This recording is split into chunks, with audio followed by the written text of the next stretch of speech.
everyone! Today we are going to discuss Philippine literature and Asian literature, its differences and similarities, and of course its significance to our own community and to the world. Asian literature encompasses many aspects of literature. Primarily, it is the literature of Asian countries written by Asian authors. Because of immigration and colonization, there are broader areas that encompasses Asian literature. There is Asian and American literature, which is generally written from the perspective of and tell the stories of Asian Americans and their lives and history. Post-colonial literatures includes the country of India, Hong Kong, and their literature produced by the country that were previously colonized by the British Empire. Asian literature mirrors not only the customs and traditions of Asian countries, but also their philosophy in life. It is a reflection of storms and stress of a developing nations that is seeking for a place under the sun. Asian literature can be dated back in prehistoric times. Like most literature, early written documents are based on stories and passed by the word of mouth. Philippine literature is literature associated with the Philippines from prehistory through its colonial legacies and on to the present. Pre-Hispanic Philippine literature was actually epics passed on from generation to generation, originally through oral tradition. Pre-colonial period in 1954. The first period of the Philippine literary history is the longest.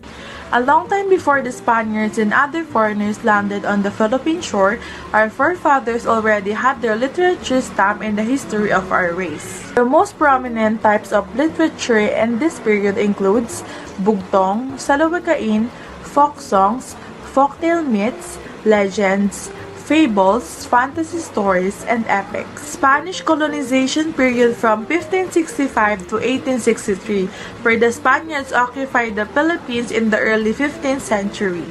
The Spanish colonization period has two distinct classifications, religious and secular.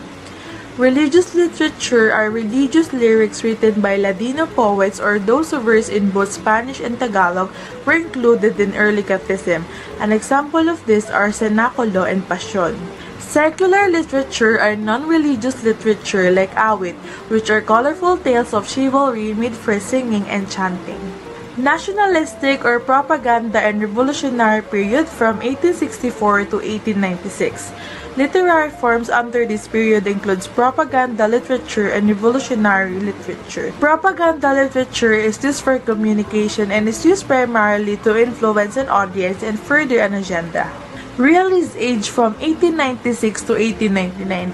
Jose Rizal, Philippines' national hero, sparked revolution with his prominent works Noli Me Tangere and El Filibusterismo. American colonization period from 1901 to 1946. Philippine literature in English as a direct result of American colonization in the country. Japanese colonization period from 1946 to 1960. Philippine literature was interrupted in its development when we are again conquered by another foreign country, Japan.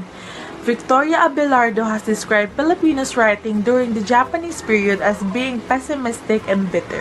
Republic period from 1960 to 1985. Philippine literature in Tagalog was revived during this period. Contemporary or modern period from 1986 up until now. Filipino writers continue to write poetry, short stories, novellas, novels, and essays, whether they are socially committed, gender or ethnic related, or are personal in intention or not. Here are some important Filipino writers and their literary pieces. Nick Joaquin. Winning the National Artist Award for Literature, Nick Joaquin is probably the most esteemed writer the Philippines has produced. Joaquin's book, The Woman with Two Navels, is an essential reading in the Philippine literature. However, many of his short stories such as The Mayday Eve are extremely accessible and enjoyable for those who are new in the Philippines. Francisco Sionil Jose, a writer who is deeply concerned with social justice. Jose's novels are translated into 22 languages and he's one of the most widely read Filipino writers. His books are especially illuminating for anyone who's interested in the province life in the Philippines, the revolution against Spain in the framework of a Filipino family. Jose Rizal, Philippines' national hero, sparked revolution with his prominent works No Limitangere and El Filibusterismo. Rizal's two novels, No Limitangere and El Filibusterismo, were social commentaries that sharply revealed the injustices of the Spanish colonization. The novels, which are surprisingly wry and romantic, crystallized the growing anti-Spanish sentiment and were banned in the Philippines. The execution of Jose Rizal at 35 years old set a Philippine revolution and paved the way for the country's independence. Rizal's book and his final poem, Mi Ultimo Adios, stand on their own literary merit and has influenced scores on the Filipino writers ever since. The importance of Philippine literature is it allows us to have the glimpse of the past and how the past events influence and work to shape the different cultures now. Through reading it allows us to improve our writing and reading skills, and it enhances our knowledge and even preserve the history of the Philippine literature. Asia is composed of different countries which have different literature that is based on their culture, religion, traditions, historical perspective, language, and many more. For East Asia, there are Chinese, Japanese, and Korean literature, where China's literature started way back 1,000 years ago that influenced Japan and Korea, which is why some of their literature are mostly novels that are written in their original language or in Chinese. Central Asia has prose and poetry writings that are produced and are written in a variety of languages from Bengali, Indian, Pakistani, and Tamil.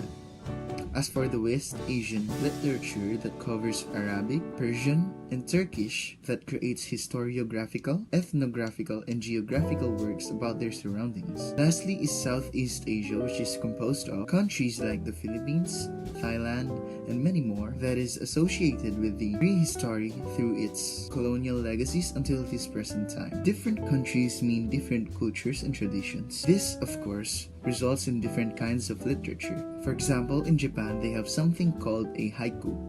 A haiku is a Japanese poem that contains 17 syllables in 3 stanzas of 5, 7, and 5 again. Its topics are usually of what you see in the world. An example is The Old Pond by Matsuo Basho. It goes like this.